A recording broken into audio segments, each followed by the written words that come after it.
If you review the third paragraph, you'll see that this property clause legally protects both parties, Nathan explained as I maintained a polite smile across our formal dining room. My husband Marcus sat beside me, refilling his glass with the cabernet I'd selected for this dinner celebrating our latest property acquisition. His colleagues listened attentively as Nathan outlined our investment portfolio. Another property, another victory dinner, another evening of Marcus claiming credit for my financial strategy. Rebecca was concerned about over-leveraging, Marcus said, his arm draped possessively around my shoulders, but I assured her that Seattle's real estate market is bulletproof. The irony was palpable. I'd built my first property portfolio before meeting Marcus. I'd structured the entire investment strategy they now praised him for. I'd graduated top of my class in finance while Marcus had barely passed business administration. Women.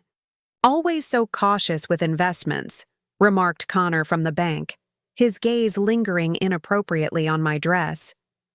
I sipped my water and maintained my composed expression. 8 years of marriage had perfected my performance as the supportive wife who supposedly needed her husband's financial guidance. Rebecca's still learning the complexities of high-level investing, Marcus continued, his grip tightening. She's making progress, though. Nathan, our attorney, briefly caught my eye. He knew the truth. He'd seen the documentation, the structure I'd created, the capital I'd brought to the marriage. But professional discretion kept him silent as Marcus spun tales of his supposed financial acumen. Another property added to the Marcus Cole real estate empire, Kyle toasted. I raised my glass, focusing on the crystal stem. The phrase, Marcus Cole real estate empire, resonated strangely tonight. Something about Nathan's presentation had triggered an alarm in my mind. After our guests departed and the catering staff cleared the final dishes, Nathan approached me discreetly. "Rebecca, could you sign some final paperwork?" he asked, his voice professionally neutral, but his eyes conveying something unspoken. In Marcus's office with the door closed, Nathan's demeanor shifted. "I thought you should see these," he said, quietly, sliding a folder across the desk. "They came through my office yesterday. Marcus claimed you'd already discussed them." Opening the folder, my confusion transformed into shock as I examined the documents. Property transfer forms. My name systematically removed from our real estate holdings, replaced solely with Marcus's. The paperwork dated back 6 months. Executed. Gradually, property by property. "He said you agreed to consolidate for tax purposes," Nathan explained. The room seemed to tilt. My name, my properties, my financial security, all being quietly, methodically erased.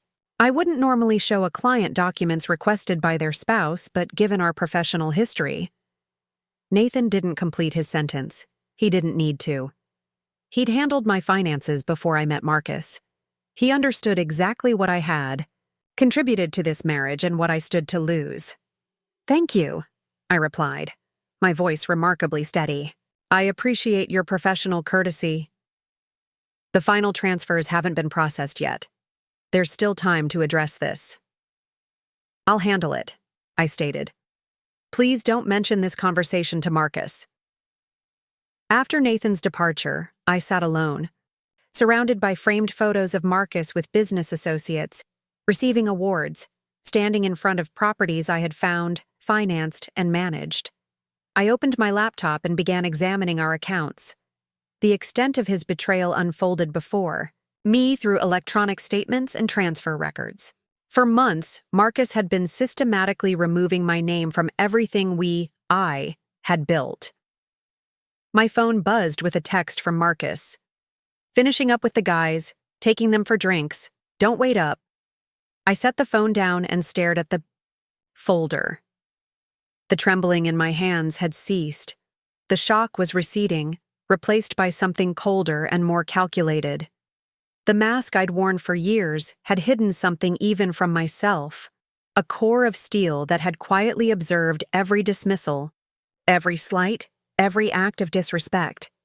It was time to stop pretending It was time to start planning. I spent the night methodically analyzing our financial entanglements. What had begun as shock hardened into focused determination with each new discovery. Marcus had been planning this for at least a year. Emails with divorce attorneys, private bank accounts I never knew existed, and conversations with a realtor about investment properties perfect for a bachelor. By dawn, I had compiled a comprehensive log of his deception. I hadn't slept, but adrenaline kept me sharp. When Marcus finally stumbled home at 7 a.m., I was already dressed for work, calmly sipping coffee at the kitchen island. Late night, I remarked, not a question. Client relations, he mumbled, heading straight for the espresso machine. Those guys can drink. But we closed the Peterson deal. Another lie. The Peterson deal had been finalized weeks ago. By me. Congratulations, I said, watching him over the rim of my cup. I was looking at our portfolio last night. The Westlake property is showing impressive appreciation. Marcus paused mid-sip, his eyes narrowing slightly. You were reviewing our portfolio? Just catching up, I replied lightly. I want to understand our investments better. Don't worry about all that, he dismissed, his relief obvious. That's why you have me. That was the thing about Marcus. His confidence in my financial ignorance was so complete that he never questioned my sudden interest. As he showered, I texted my assistant Zoe. Emergency meeting with Nathan at 10. Clear my schedule. At my office downtown, a consulting firm I'd built before meeting Marcus but now operated under the radar as a hobby business. I locked the door for my meeting with Nathan. The transfers are technically legal with the power of attorney you granted. Him, Nathan explained grimly. But we can fight this as fraud. I don't want to fight it, I replied, sliding a flash drive across the desk. I want to beat it. This contains everything I found. Nathan raised an eyebrow. I sense you have a plan. I need a shell company, I said. Completely untraceable. To me. And I need 2 months to execute everything. Rebecca, Nathan cautioned. Whatever you're planning will be completely legal, I finished. Just like Marcus's transfers were completely legal, I'm simply going to play by his rules. I outlined my strategy. Nathan's expression shifted from concern to reluctant admiration. It's ruthless, he admitted finally. But brilliant. Just like removing your wife's name from property she paid for, I replied. Set up the meeting with Winston Investments. I need to move quickly. That evening, I arrived home early and prepared Marcus's favorite meal. When he walked in, I greeted him with a kiss and a glass of scotch. What's the occasion? He asked, suspicious but pleased. I've been thinking about what you said, I replied. About me learning more about investing. You're right. I should take more interest. His smile was patronizing. That's my girl.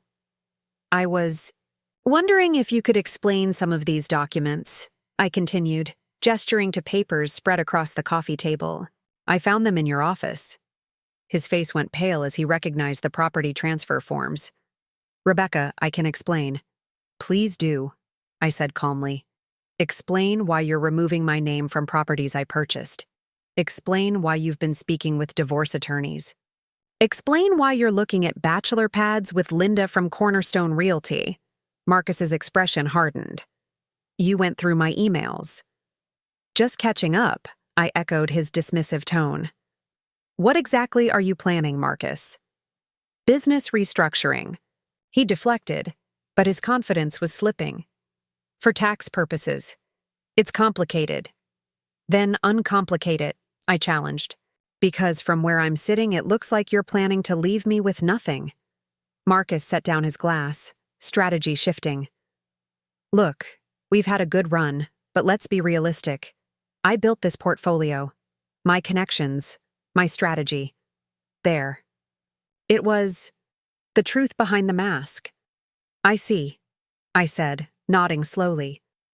And what about the initial capital? My capital.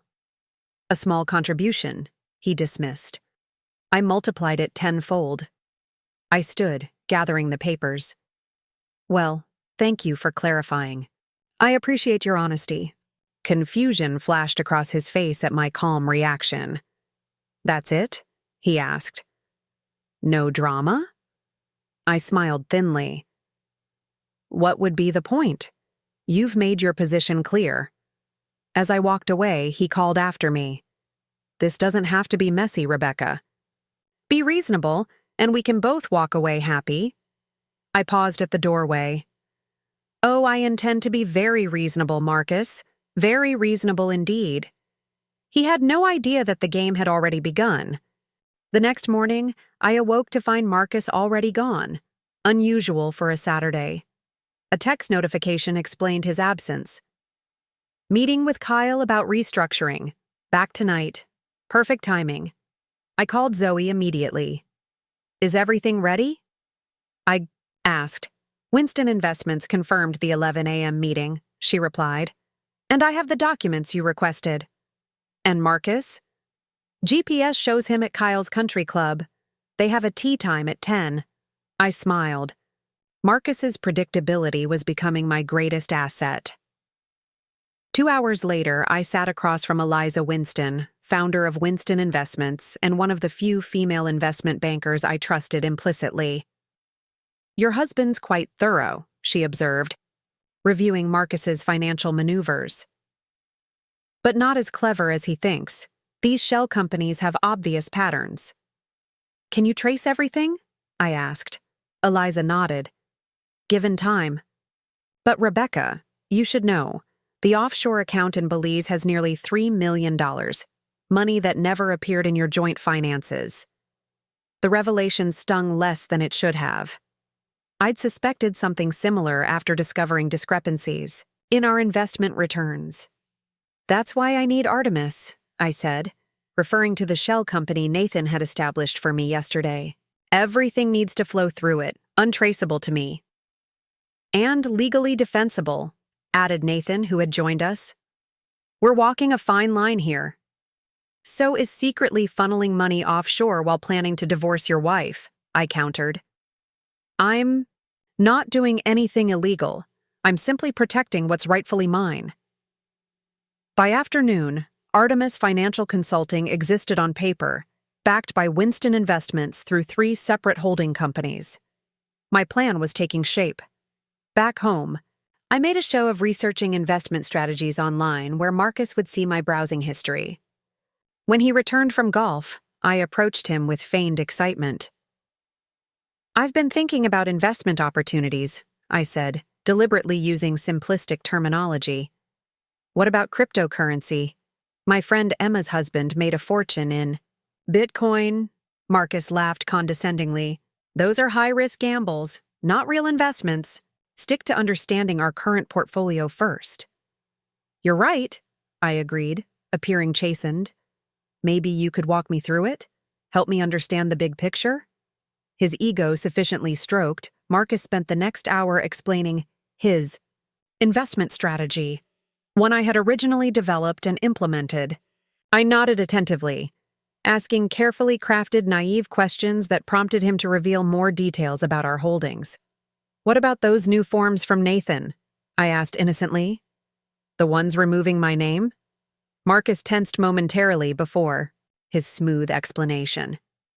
It's just consolidation for the upcoming Reynolds acquisition. Having multiple names complicates the lending process. Of course, I nodded. That makes perfect sense. His relief was palpable. Once we close that deal, we'll restructure everything properly. Translation. Once we close that deal, I'll file for divorce. I was thinking, I ventured, maybe I could help with some of the preliminary work. Learn the process? Marcus considered. This, clearly calculating the benefits of having me handle tedious paperwork against the risk of me understanding too much. Actually, that's not a bad idea. You could organize the documentation for the Reynolds property. Nothing complicated, just sorting papers. I'd love that, I smiled. The perfect picture of an eager-to-learn wife. That night, while Marcus slept, I photographed every document in his home office, paying special attention to the Reynolds acquisition. a commercial property worth nearly $7 million. According to the paperwork, Marcus planned to close the deal in 6 weeks through Cole Investments, one of his shell companies from which he'd carefully removed my name. By morning, I had sent everything to Eliza and Nathan with a simple message. Target identified. Proceed with Phase 1. The following Monday, I took a calculated risk and initiated a seemingly innocent conversation with Marcus. I'm thinking of taking a more active role in my consulting business, I mentioned over breakfast. Some interesting opportunities have come up. Marcus nodded absently. That's nice, honey. Just don't let it interfere with our social obligations. My consulting business, which actually generated 6-figure revenues he knew nothing about, had always been dismissed as my cute hobby. Of course not, I assured him. Just keeping my mind active. As he left for work, I called Zoe. It's time. Transfer the first installment to Artemis and contact Reynolds directly. I had 6 weeks to execute my plan before Marcus did. Mr. Reynolds will see you now, the receptionist announced, leading me into a spacious corner office overlooking Seattle's waterfront. Robert Reynolds, a silver-haired man in his 60s, stood to greet me. Ms. Chen from Artemis Financial, a pleasure to meet you. I'd deliberately used my maiden name for this meeting. Thank you for seeing me on short notice, Mr. Reynolds. Your proposal was intriguing, he replied, gesturing to the chair across from his desk. Though I was under the impression that Cole Investments had exclusivity on this property. That's what I'd like to discuss, I said, opening my portfolio.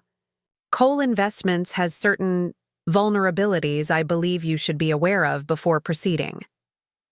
For the next 30 minutes, I outlined select aspects of Marcus's financial structure, enough to raise serious concerns without revealing my connection. These shell companies, Reynolds noted, they're legally established, but the pattern suggests potential tax complications. Exactly, I confirmed. Should the IRS take interest, any property transaction could be frozen indefinitely. Reynolds leaned back, studying me. What's your interest in this, Ms. Chen? You're not just a concerned citizen. Artemis represents investors interested in the property, I explained smoothly. We're prepared to offer 5% above Cole's bid, with a guaranteed 30-day closing and none of these complications.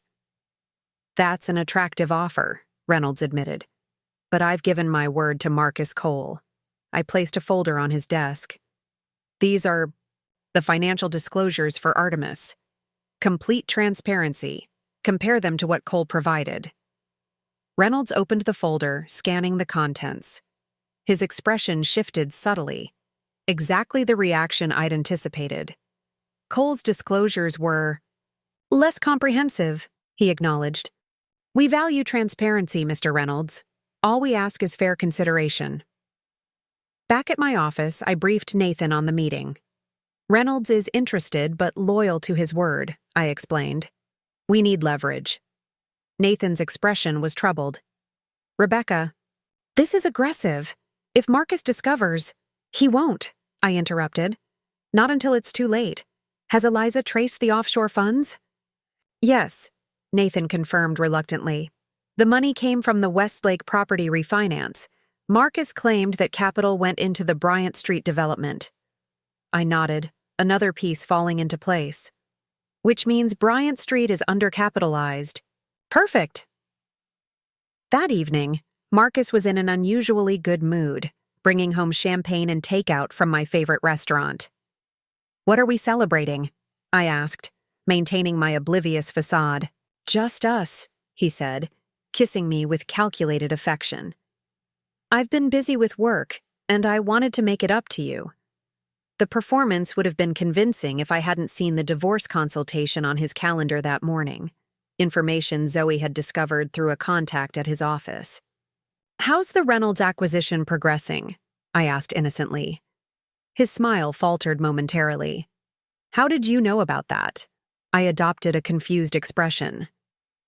You mentioned it last week, when explaining the consolidation paperwork? Right. He recovered quickly. It's proceeding well. Should close within the month. Another lie. The closing date was 6 weeks out. That's wonderful, I replied. I'm so proud of everything you're accomplishing. His ego sufficiently stroked, Marcus launched into elaborately false details about the deal's complexities. I listened attentively, noting each fabrication while appearing suitably impressed. After dinner, he received a call and stepped onto the patio. Through the glass door, I could see his expression darken. When he returned, his mood had visibly shifted. Problem at work? I asked. Nothing serious, he dismissed. Just a complication with a property. Later, I received a text from Eliza. Reynolds requested additional meeting. Phase 1 successful. The next morning, Marcus left for the office earlier than usual. I waited 15 minutes before calling Zoe. What happened with the Bryant Street property? I asked. Building inspection failed yesterday afternoon, she reported. Major structural issues identified. The city's halting construction until resolved. I smiled. The routine inspection I'd arranged through Winston Investments' connections at the city planning office had revealed actual problems. I'd simply ensured they wouldn't be overlooked. Is the Reynolds meeting confirmed? I asked. Tomorrow at 9 a.m., Zoe confirmed. And Marcus has scheduled an emergency meeting with his investors for today at 11. Perfect. The Bryant Street crisis would force Marcus to explain to his investors why their money hadn't been properly allocated. Meanwhile, I would be presenting Reynolds with a clean, complication-free offer. Contact Eliza, I instructed. Time for Phase 2. My phone buzzed with a text from Marcus. Working late. Don't wait up. He had no idea how true that was. The next morning, I arrived at Reynolds' office 10 minutes early, impeccably dressed in a charcoal gray suit that projected confidence and competence. My presentation materials were meticulously prepared: financial projections, development, plans, and a certified letter of credit from Winston Investments. Ms. Chen, Reynolds greeted me, his demeanor noticeably warmer than our first meeting. Please, come in. I noticed 2 additional people in his office, a woman in her 30s. I recognized as Reynolds' daughter and successor, Catherine, and an older man I assumed was their attorney. Thank you for this opportunity, I said, setting up my presentation. I've prepared comprehensive documentation addressing your concerns. Before we begin, Reynolds said, I should inform you that Marcus Cole contacted me last night. He was quite distressed to learn another party was interested in the property. I maintained a neutral expression. Competition is the nature of business, Mr. Reynolds. Indeed, Catherine interjected, especially when that competition exposes concerning patterns. For the next 40 minutes, I presented Artemis Financial's proposal, a clean offer with transparent funding sources, regulatory compliance documentation, and development plans that aligned with Reynolds' vision for the property. One thing puzzles me, Reynolds said as I concluded. Your knowledge of Cole Investments' structure is unusually detailed, almost intimate. A calculated risk. Financial intelligence is our specialty, Mr. Reynolds. In a competitive market, due diligence extends to understanding potential counterparties. The attorney spoke for the first time. Your offer is compelling, but Cole Investments is threatening legal action if we breach our verbal agreement. A verbal agreement isn't binding, I countered smoothly. And our attorneys are prepared to defend. Any challenges? Reynolds exchanged glances with his daughter. We need to discuss this privately. We'll be in touch by end of day. Back at my office, I found multiple missed calls from Marcus. I returned his call with deliberate casualness. Hey, is everything okay? You called several times. Just checking.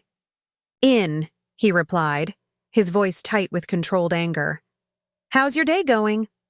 Busy with client meetings, I said truthfully. Is something wrong? You sound stressed. Nothing I can't handle, he answered. Dinner tonight? I thought we could try that new Italian place. Sounds lovely, I agreed. recognizing the invitation as an attempt to probe for information. I'll meet you there at 7. After hanging up, I immediately called Zoe. What's happening with Bryant Street? 3 investors pulled out this morning, she reported, and the bank is requesting additional collateral for the construction loan. The timing couldn't have been better. Marcus would be scrambling to salvage both Bryant Street and the Reynolds deal simultaneously, spreading his attention and resources thin. At 4:30 p.m., my phone rang with an unknown number. Ms. Chen? Catherine Reynolds's voice came through. My father and I have reviewed your proposal. We'd like to move forward with Artemis Financial. Excellent, I replied, signaling Zoe to activate our next phase. Our attorneys will draft the paperwork immediately. There's one condition, Catherine added. We need to close within 21 days, not 30. Is that possible? Absolutely, I confirmed, knowing Eliza had already secured the financing. We'll make it happen. At precisely 7 p.m., I arrived at Vincenzo's to find Marcus already seated, nursing a whiskey. The strain of the day showed in the tightness around his eyes. You look beautiful, he said, standing to kiss my cheek. Thank you, I smiled. You look tired. Rough day? Nothing significant, he dismissed, though his knuckles whitened around his glass. Just the usual complications of business. Throughout dinner, I watched him check his phone repeatedly, his tension mounting with each glance. Is everything truly okay? I asked with manufactured concern. Fine, he snapped, then immediately softened. Sorry, just some idiots trying to sabotage a deal. That sounds frustrating, I sympathized. Anyone I know? Some new financial group, he muttered. Came out of nowhere. I reached across the table to squeeze his hand. You'll handle it. You always do. His phone buzzed again. When he checked it, his face drained of color. Marcus? What's wrong? I need to go, he said abruptly, throwing cash on the table. Emergency with Bryant Street. Of course, I nodded understandingly. I hope everything works out. As he rushed out, I calmly signaled the waiter for another glass of wine. Phase 2 was complete. Reynolds had chosen Artemis, and Bryant Street was imploding. Now for Phase 3, the most delicate part of my plan. Marcus didn't return home that night. His text at 2 a.m. claimed he was working through the Bryant Street crisis with the investors, but Zoe's surveillance confirmed he'd spent hours at Kyle's house, frantically making calls. The next morning, I initiated Phase 3 with a call to Eliza. It's time to approach the bank, I said. Has Nathan prepared the documentation? Everything's ready, she confirmed. But Rebecca, once we do this, there's no going back. Marcus crossed that line when he started removing my name from our properties, I replied. Proceed as planned. By noon, I was sitting across from Richard Harmon, vice president at Pacific Northwest Bank and the loan officer handling Marcus's various property finances. Ms. Chen, he greeted me, glancing at my documentation. I admit I'm confused about this meeting. These properties are under Cole Investments Management. That's precisely why I'm here, I explained, sliding a folder across his desk. I'd like to draw your attention to specific discrepancies in their loan applications. Harmon frowned as he reviewed the contents. These documents suggest the Bryant Street project used funds allocated for other development properties, including Westlake, I added, which has been refinanced twice in 18 months with the capital disappearing. His eyes narrowed. How did you obtain this information, Ms. Chen? I placed a second folder on his desk. My authorization as Rebecca Cole, co-owner of these properties. My husband removed my name without consent. The revelation visibly startled him. You're Marcus Cole's wife? I am, I confirmed, and I'm exercising my right to protect my interests in these properties. Harmon's demeanor shifted from suspicion to concern. Mrs. Cole, if what you're suggesting is true, this could constitute loan fraud. I'm aware, I replied calmly. which is why I'm requesting an immediate audit of all coal investments holdings with your institution. His expression was grave. This is a serious allegation against your husband. It's not an allegation, I corrected. It's documented evidence of financial impropriety. Your bank has significant exposure here, Mr. Harmon. The implied threat wasn't subtle. If the bank ignored these issues, they could be complicit. I'll need to consult with our legal department, he said finally. Of course, I nodded. I've prepared copies of everything for them. And Mr. Harmon? Time is of the essence. Back at my office, I found Zoe waiting with updates. The Reynolds contract is being finalized, she reported, and the Bryant Street investors are calling an emergency meeting for tomorrow. Perfect, I nodded. Has Marcus made any unusual financial moves? He attempted to access the Belize account. This morning, Zoe confirmed. But the authentication protocols have been temporarily disrupted. Another piece of my plan falling into place. Eliza's connections had ensured Marcus would face technical difficulties accessing his offshore funds. What about the other properties? I asked. 2 have pending sales transactions through coal investments, Zoe reported, both scheduled to close next week. I smiled. Just in time for our final move. My phone buzzed with a text from Marcus. Business dinner tonight with Kyle and investors. Don't wait up. The perfect opportunity. Zoe, call the locksmith. It's time to secure the home office. That evening, while Marcus tried to salvage his crumbling investments over dinner, I supervised, as a locksmith installed a high-security lock on his home office door. Meanwhile, Zoe meticulously photographed every document inside before returning everything exactly as we'd found it. These will help with the audit, I explained, reviewing the images. Make sure Nathan receives copies tonight. After the locksmith left, I called Nathan to confirm our next steps.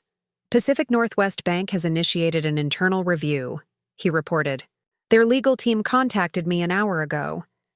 And the Reynolds contract? Ready for signature tomorrow morning, Nathan confirmed. But Rebecca, Marcus is going to realize what's happening soon. Are you prepared for that confrontation? More than prepared, I assured him. In fact, I'm counting on it. When Marcus finally returned home at midnight, I was waiting in the living room, reading calmly. You're still up, he noted, his surprise tinged with suspicion. I was worried, I replied. You've been so stressed lately. How was your meeting? His smile was strained.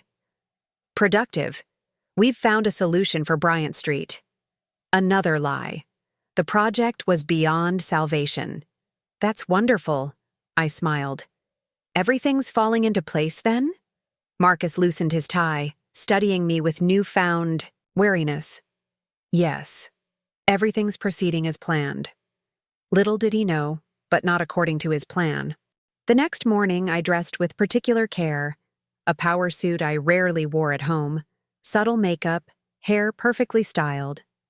When I entered the kitchen, Marcus was already there, staring at his laptop with increasing agitation. Everything okay? I asked, pouring coffee. He barely glanced up. Fine. Just some unexpected complications with a property. Anything I can help with? I offered innocently. No, he snapped, then moderated his tone. No, thank you. Business matters. I nodded, sympathetically. I understand. I'll be out most of the day with clients. His eyes narrowed slightly. Your consulting business seems busy lately. Just a few projects, I replied vaguely. Nothing too demanding. His phone rang. Kyle, according to the display. Marcus stepped onto the patio to take the call, his gestures becoming increasingly animated as the conversation progressed. I texted Zoe. Status update? Her response came immediately. Reynolds contract signed. Funds transferred to escrow. Bank audit underway. Perfect timing. I gathered my things and headed for the door just as Marcus returned inside, his face ashen. "Rebecca," he called, his voice unnaturally controlled. "Did you change the lock on my office?" I turned, the picture of confusion. "Your office?" "No, why would I do that?" "Someone did," he said, studying my reaction. "My key doesn't work." "How strange," I frowned. "Maybe the cleaner accidentally damaged it? I'll call the locksmith." "Don't bother," he said tersely. "I'll handle it." I smiled reassuringly. "Well, I'm off. Good luck with your property issues." The moment I reached my car, I called Nathan. "He's discovered the lock. How's our timeline?"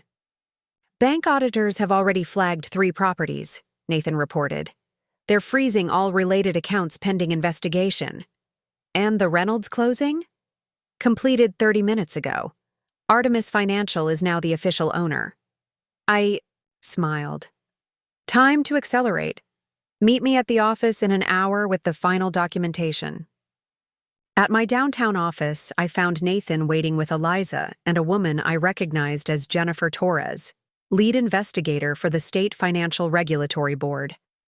"Ms. Torres has some questions," Nathan explained, his expression grave. "Mrs. Cole," Torres began, "we've received concerning information about potential financial improprieties involving Cole Investments." I adopted a worried expression. "What kind of improprieties?" "Misappropriation of funds, falsified loan applications, and potentially fraudulent property transfers," Torres explained. "As co-owner of these properties, we need your cooperation." I nodded solemnly. "Of course. Whatever you need." For the next hour, I presented myself as the shocked, concerned wife discovering her husband's financial malfeasance. I provided selected documents, answered questions with calculated hesitation, and appeared increasingly distressed by each revelation. "I had no idea," I said finally, my voice cracking convincingly. "I trusted Marcus completely with our finances." Torres's expression softened slightly. "Mrs. Cole, given the evidence, we'll be opening a formal investigation. You should prepare yourself for significant disruption." I dabbed at non-existent tears. "I understand. I just want the truth." After Torres left, Nathan turned to me with reluctant admiration. "Oscar-worthy performance?" "Necessary misdirection," I corrected. Torres needed to see me as a victim, not an orchestrator. "Well, it worked," Eliza confirmed. "The regulatory investigation gives us perfect cover for the final phase." My phone buzzed with multiple notifications, 3 missed calls from Marcus, 2 from his attorney, and a text. "We need to talk. Now." "He's discovered something," I noted. "Possibly the Reynolds deal or the bank audit." "Are you going home?" Nathan asked, concerned. "Not yet," I replied. "He's too volatile right now. Let him stew overnight." I checked the home security cameras through my phone. Marcus was pacing the living room, making frantic calls. The locksmith was working on his office door. "Zoe," I called to my assistant. "Contact security about changing the entry protocols at my condo downtown. I'll be staying there tonight." I texted Marcus. "Working late with clients. Don't wait up." His response was immediate. "Where are you? We need to talk about Reynolds properties." So that was it. He'd discovered Artemis had secured the Reynolds deal. I replied simply, "Can't talk now. In meetings. Home tomorrow." I turned to Nathan and Eliza. "Tomorrow we move to the final phase. Is everything prepared?" Eliza nodded. "All assets secured through Artemis. Bank records documented. Offshore accounts flagged." "And the house?" I asked. "Title search complete," Nathan confirmed. "The transfer removing your name was filed but never recorded due to a clerical error our contact at the registry discovered." I smiled. "Perfect. The board is set." I spent the night in my downtown condo, a property Marcus knew nothing about, purchased through my consulting business 5 years earlier. His messages grew increasingly desperate as the night progressed, evolving from demands to explanations, to finally, near dawn, thinly veiled threats. "Whatever you think you're doing, you're making a terrible mistake," read his final text. "I've built everything we have. Remember that." The irony wasn't lost on me. By morning, Zoe reported Marcus had called an emergency meeting with his attorneys. At their offices. Perfect timing. I arrived at our home precisely 30 minutes after Marcus had left, according to the security system's log. "The locksmith is waiting," Zoe informed me as I entered. "Have him remove the new lock," I instructed. "I want access to everything." While the locksmith worked, I called Nathan. "Is Torres ready?" "She's proceeding with the formal investigation today," he confirmed. "Bank records subpoenaed, property transfers flagged, and the offshore accounts frozen pending review." "And Marcus's attorney?" "Received the preliminary findings an hour ago. They're in crisis mode." Once the locksmith finished, I entered Marcus's office and began methodically photographing the updated contents. Several files were missing, likely taken to the emergency meeting, but his laptop remained on the desk, still logged in. "He left in a hurry," Zoe observed. "And made a critical mistake," I agreed, accessing his email. There it was, a frantic exchange with his attorney about Artemis Financial's sudden acquisition of the Reynolds property, the bank's freeze on coal investments accounts, and the regulatory investigation. The most damning email was from Kyle. "Reynolds confirmed the deal was signed by a woman named Chen. Your wife's maiden name is Chen. Coincidence?" Marcus's reply was telling. "Impossible. Rebecca knows nothing about finance or business structures. She's completely in the dark about everything." His fatal underestimation of me, captured in writing. I forwarded the entire exchange to my secure email before carefully returning everything to its original state. "Zoe, call the car service," I instructed. "It's time to meet Marcus at his office." 45 minutes later, I walked into the offices of Cole Investments for the first time. The receptionist's eyes widened in recognition. "Mrs. Cole, I didn't know you had an appointment." "I don't," I replied calmly, "but I believe my husband is expecting me." Before she could respond, the conference room door opened, and Marcus emerged with Kyle and two men in suits, his attorneys, presumably. Marcus froze when he saw me. "Rebecca," he managed, his surprise quickly masked with forced cordiality. "This isn't a good time. We're in a meeting." "About the Reynolds property?" I asked innocently. "Or the bank audit? Or perhaps the regulatory investigation? Which crisis are you addressing first?" The color drained from his face. Kyle and the attorneys exchanged uncomfortable glances. "My office," Marcus said tersely, gripping my elbow to guide me down the hallway. Once inside with the door closed, his composure shattered. "What have you done?" he hissed, his voice vibrating with fury. I took a seat, smoothing my skirt calmly. "I've protected my interests, Marcus, just as you've been protecting yours." "What are you talking about?" "I know everything," I stated simply. "The property transfers removing my name. The offshore account in Belize. The plans to divorce me once the Reynolds deal closed." He stared, in disbelief, recalculating his perception of me in real time. "How could you possibly know?" I finished for him. "Because contrary to what you told Kyle, I understand finance quite well. I built most of our portfolio before I even met you." Realization dawned in his eyes. "Artemis Financial. That's you. Technically, it's a holding company with no direct connection to me," I corrected.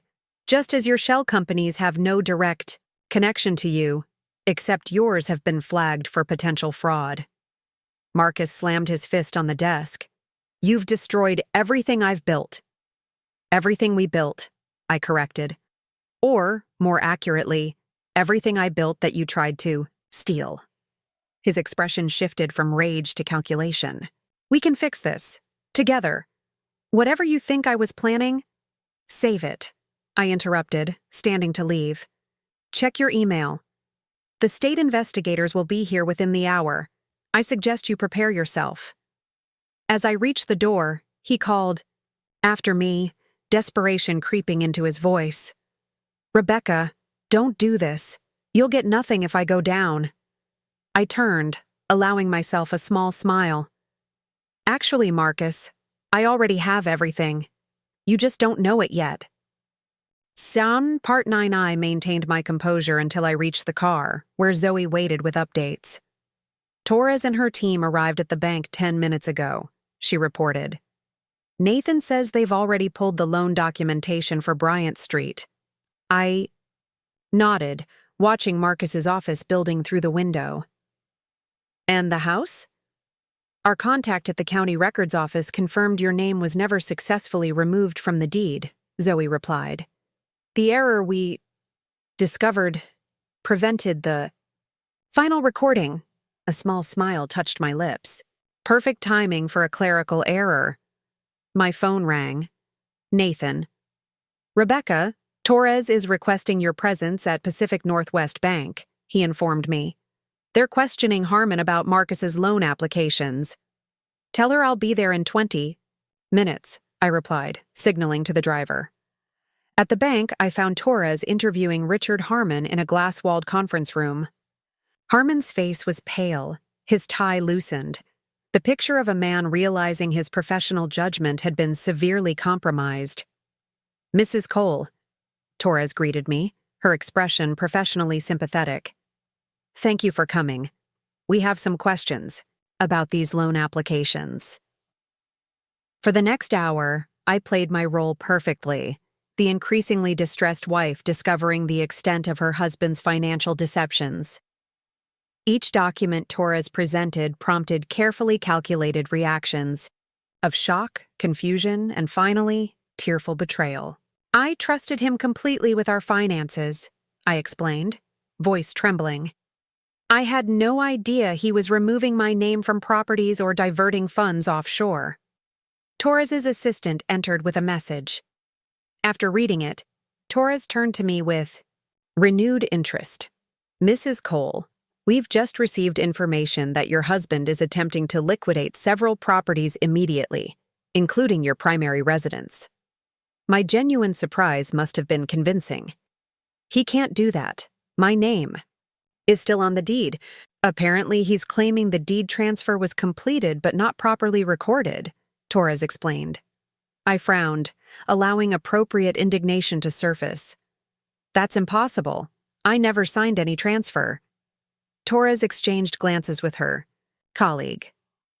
We'll need to place a temporary freeze on all property transactions until we can verify the proper ownership. Of course, I agreed readily. Whatever you need to get to the truth. Back in the car, I called Eliza immediately. Marcus is trying to liquidate the house, I reported. How quickly can we secure it? The trust documents are ready, she confirmed. We just need your signature to transfer your legitimate interest into Artemis's protection. I'll be there in 15 minutes, I promised. At Winston Investments, I found Eliza waiting with legal documents prepared to shield my interests from Marcus's desperate maneuvers. Once you sign these, your portion of all joint properties will be protected by the irrevocable trust, she explained. Marcus won't be able to touch them, regardless of what happens with the investigation. As I signed, my phone buzzed repeatedly with calls from Marcus. I ignored them all.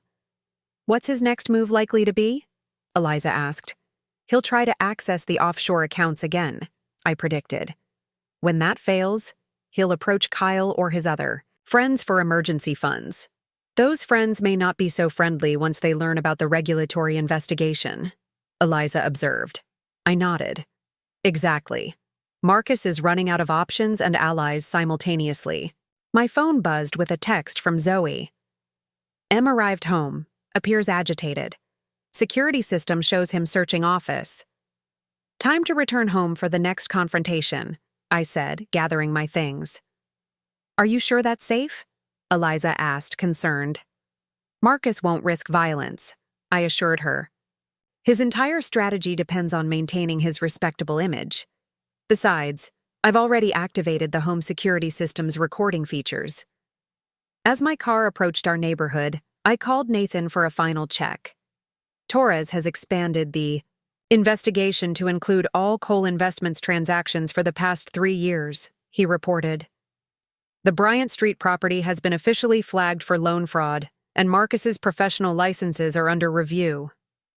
And the Reynolds property, officially recorded under Artemis Financial's ownership as of 3 hours ago, Nathan confirmed. The transfer is complete and irreversible. I smiled as we pulled into the driveway.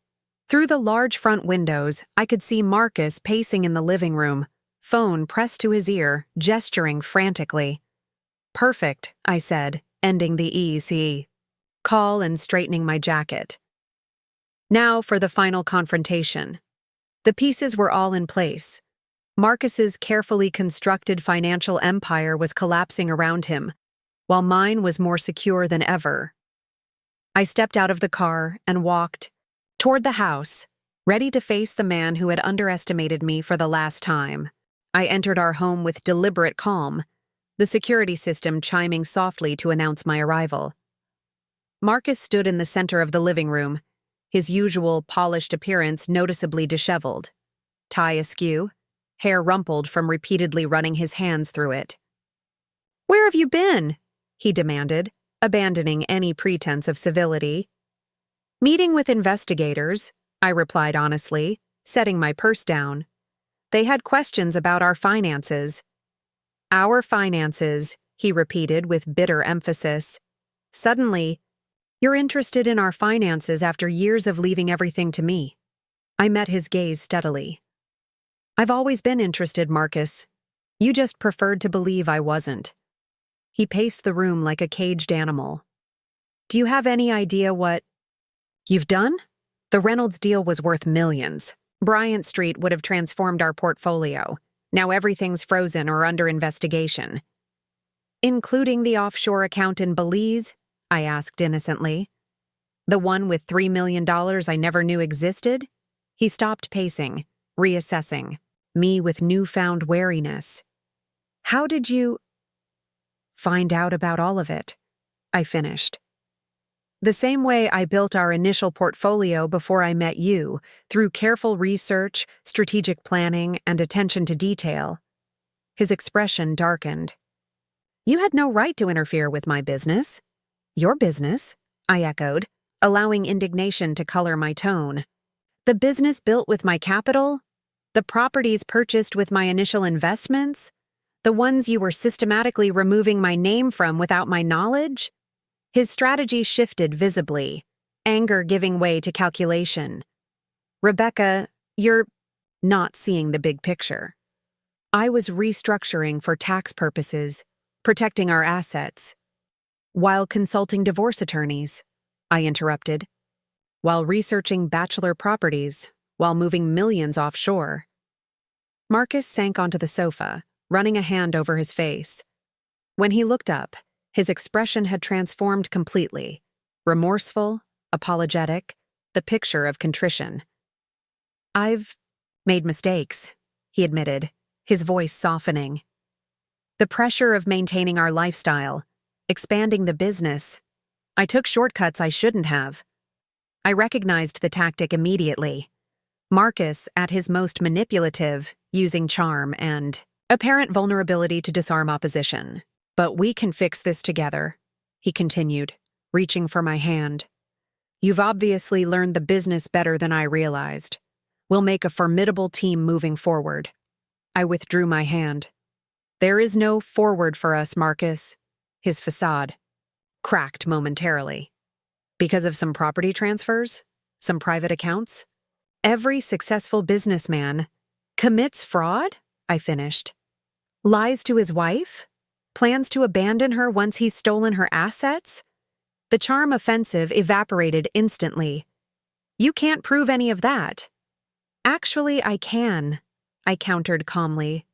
"Your emails with the divorce attorney, your conversations with Kyle about timing my replacement, the systematic transfers removing my name from properties I purchased."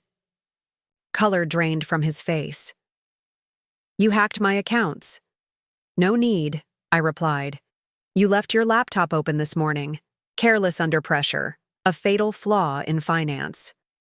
Marcus stood abruptly, desperation replacing calculation. What do you want? Money. I can get it. Once this regulatory nonsense blows over. The house? Take it. But the business is mine. The business built on my initial capital, I reminded him. The one now under investigation for fraud. I'll recover, he insisted.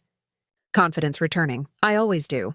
The Reynolds property was a setback, but I have other investors. Kyle will back me.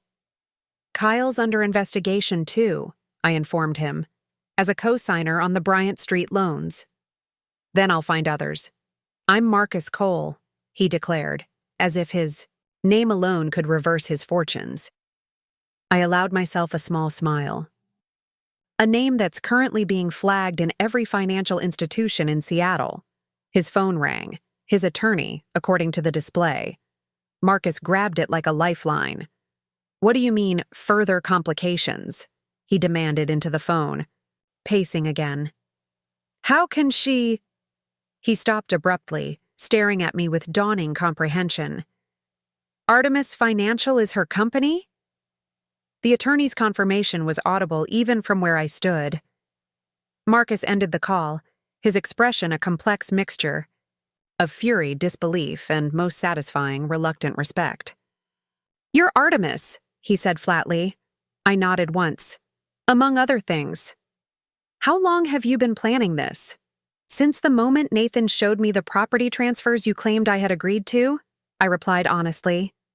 Marcus laughed without humor. All this time I thought I was the strategic one. A common miscalculation, I observed. One that's proven rather expensive for you. Marcus poured himself a generous whiskey, his third since our confrontation began.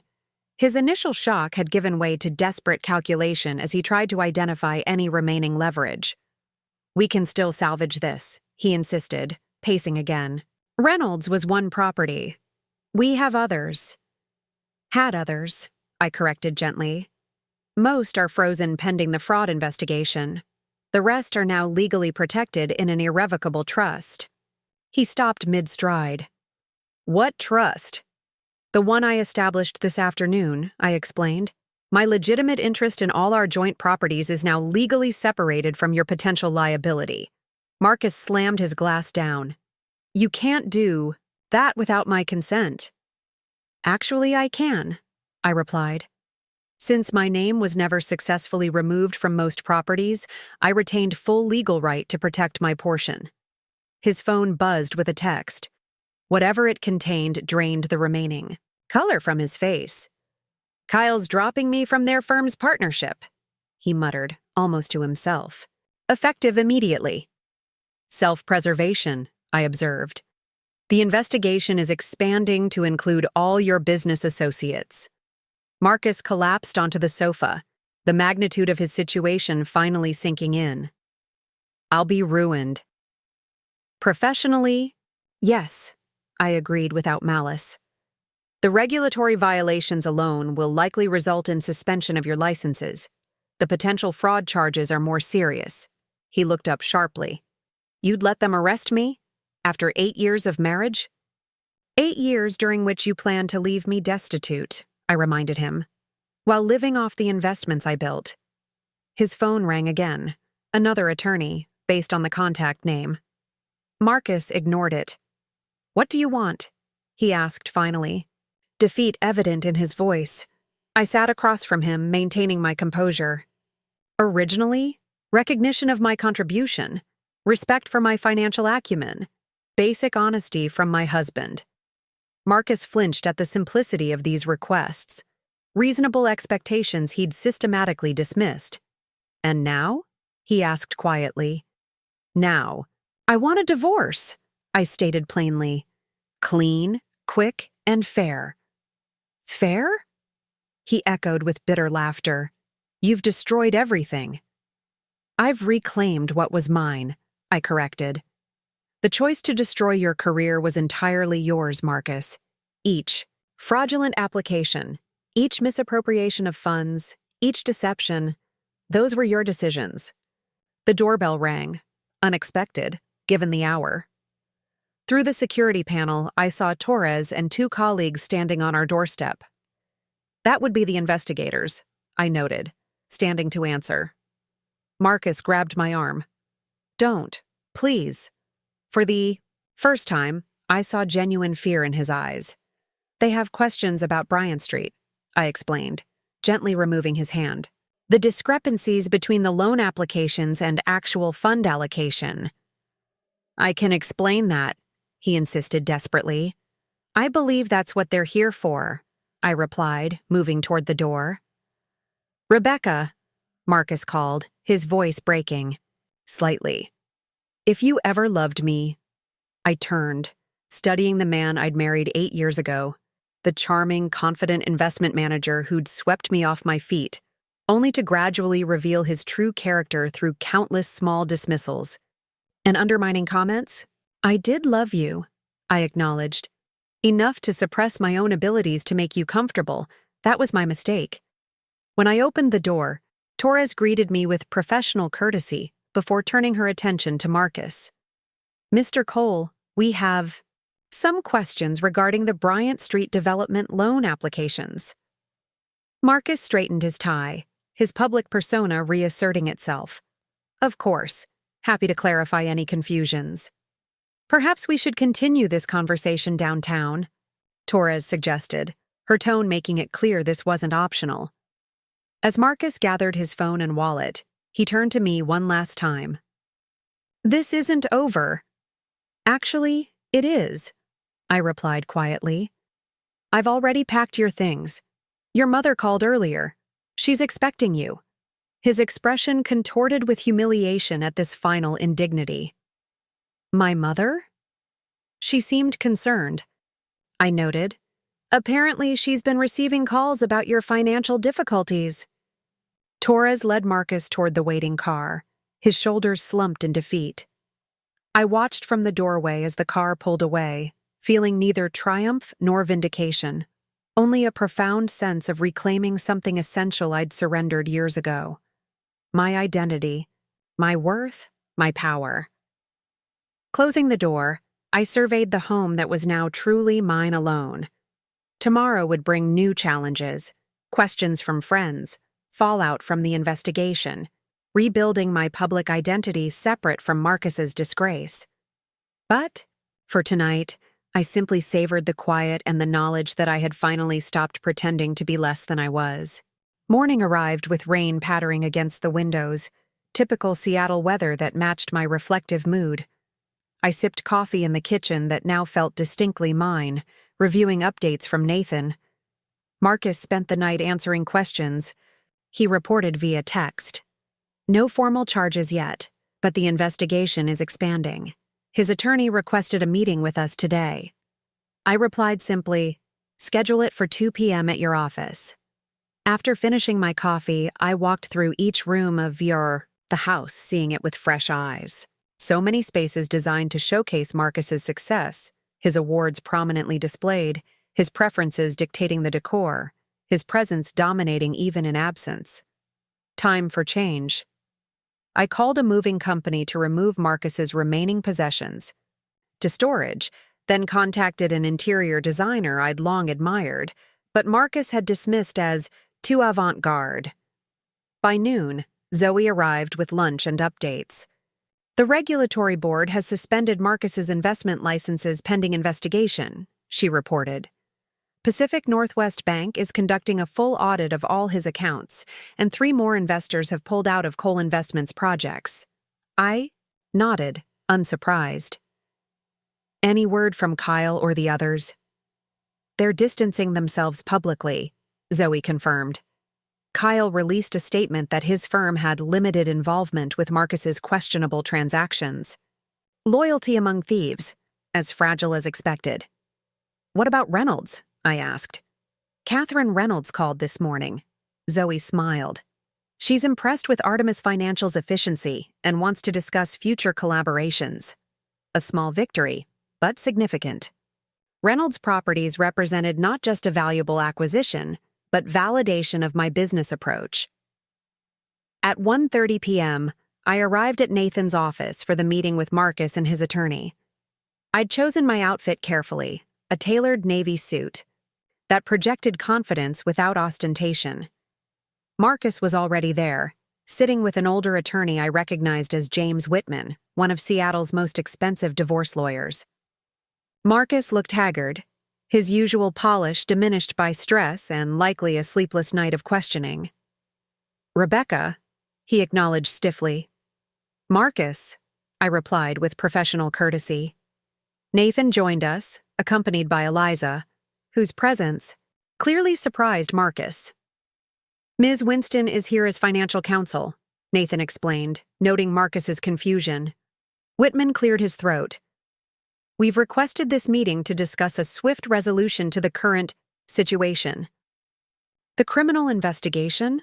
I asked innocently. "The matrimonial dissolution," Whitman corrected smoothly.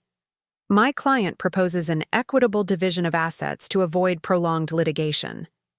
I glanced at Marcus, whose expression remained carefully neutral.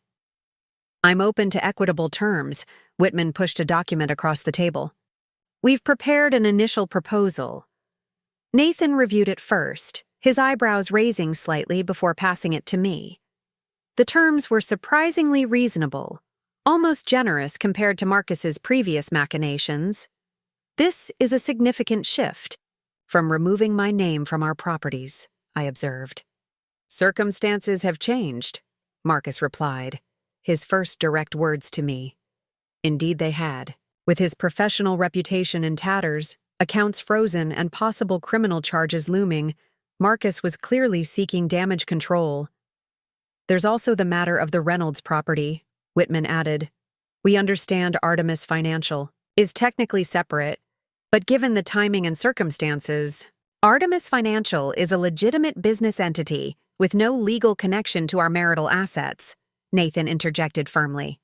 "Besides," I added, "the Reynolds acquisition occurred after Marcus initiated the separation of our finances without my knowledge." Marcus's jaw tightened, but he remained silent. "We're prepared to sign a non-disclosure agreement regarding Mr. Cole's financial irregularities," Whitman offered, revealing their true concern.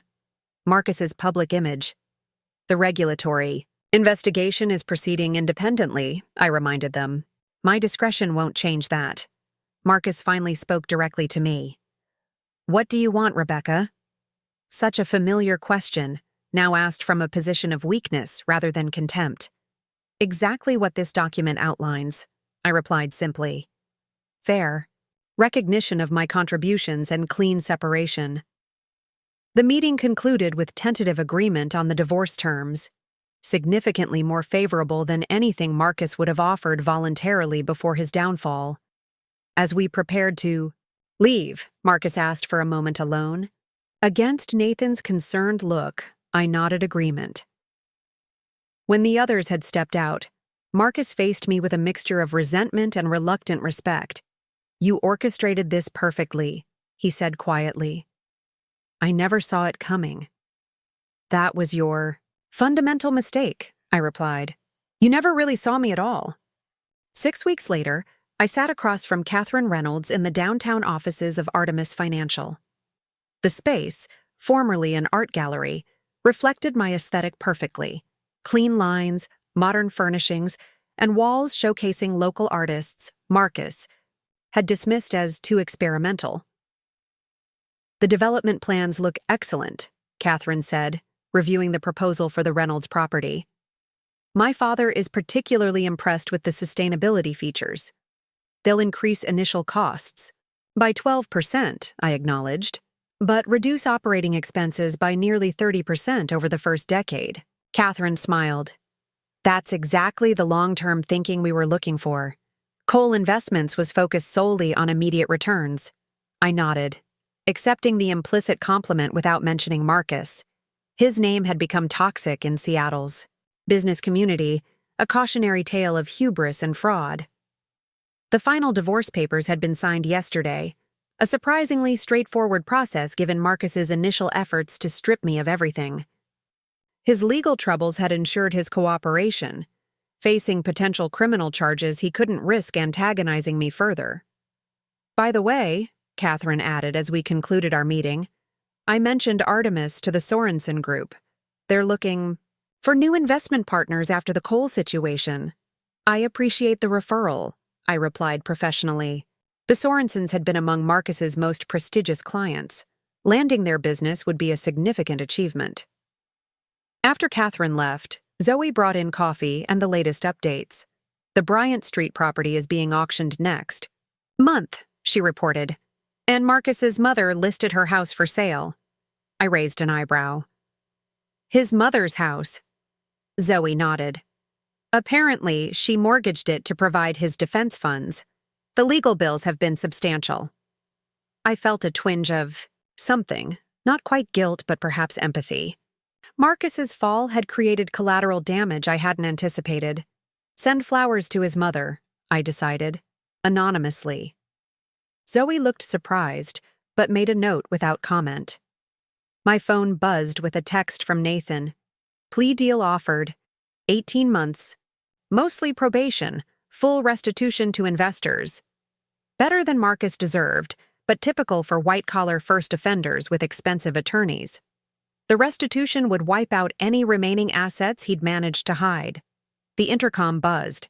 Ms. Chen, Kyle Wilson is here to see you. I hadn't expected this visit.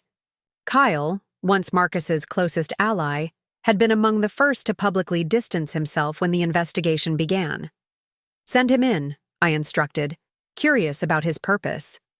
Kyle entered cautiously, his usual swagger notably absent. Rebecca, thank you for seeing me without an appointment. What can I do for you, Kyle? I asked, not offering him a seat. He shifted uncomfortably. I wanted to apologize personally for my role in recent events. I had no idea Marcus was removing your name from properties, a convenient claim, contradicted by emails I'd discovered but chosen not to release. Is that all? I asked. Kyle cleared his throat. Actually, our investment group is considering new partnerships after severing ties with Marcus. Your work with the Reynolds property has been impressive. Of course, Kyle hadn't come to apologize. He'd come to salvage business relationships. I appreciate your interest, I replied neutrally, but Artemis is quite selective about partnerships. I'll review any formal proposal you submit. Kyle's expression revealed his surprise at not receiving an immediate welcome. Oh, of course. I'll have something prepared next week. After he left, I found myself smiling at the irony. The same men who had laughed at Marcus's jokes about my financial naivete were now seeking my professional consideration. That evening, I returned to the house, now redecorated to reflect my preferences, all traces of Marcus's presence removed. The latest issue of Seattle Business Monthly lay on the coffee table, featuring an article about Artemis Financial's innovative approach to sustainable development. There was no mention of my previous connection to Marcus Cole. My phone chimed with a text, Eliza, confirming our meeting tomorrow with potential investors. Another chime followed, Nathan, with news that the divorce was officially recorded. I stepped onto the patio with a glass of wine, watching the sunset over the Seattle skyline. The rain had cleared, leaving the air crisp and fresh. Tomorrow would bring new challenges, new opportunities, new growth. But tonight was for quiet celebration. Not of Marcus's downfall, that had never been my primary goal, but of my own resurrection. The reclamation of the woman I had always been beneath the raw, accommodating mask I'd worn for years. Rebecca Chen was finally fully herself again. 1 year later, I stood at the edge of the rooftop garden atop the newly completed Reynolds Tower. The Seattle skyline stretched before me, the evening sun glinting off glass and steel. Below, guests mingled at the grand opening celebration. Investors, city officials, business leaders, and press. Quite a view, Robert Reynolds said, joining me at the railing. Catherine tells me the building is already 90% leased. 93 as of this morning, I confirmed. The sustainability certifications attracted several major tech companies. He nodded appreciatively. I must admit, when you first approached me about Artemis Financial, I had reservations. A new company with limited public history. Understandable, I acknowledged. But Catherine insisted we look deeper, he continued. She recognized something in your approach. She was right. A server approached with champagne. As I accepted a glass, I noticed a familiar figure entering the rooftop space. Nathan, accompanied by Eliza. Excuse me. I smiled at Reynolds. My advisors have arrived. As I crossed the rooftop, I caught fragments of conversation. Praise for the building's design, comments about Artemis Financial's meteoric rise, whispered mentions of Marcus Cole's absence from the business world. Impressive turnout, Nathan observed as I reached them. The mayor just arrived. And the Sorensens, Eliza added. Their partnership has exceeded projections. I nodded, surveying the gathering. So many connections forged in just 12 months. Any word about Marcus? Nathan hesitated. He completed his community service last week. The probation continues for another 6 months. I heard he's working for a small investment firm in Portland, Eliza added. Entry-level position, given. The licensing restrictions. The news brought no satisfaction, only a sense of closure.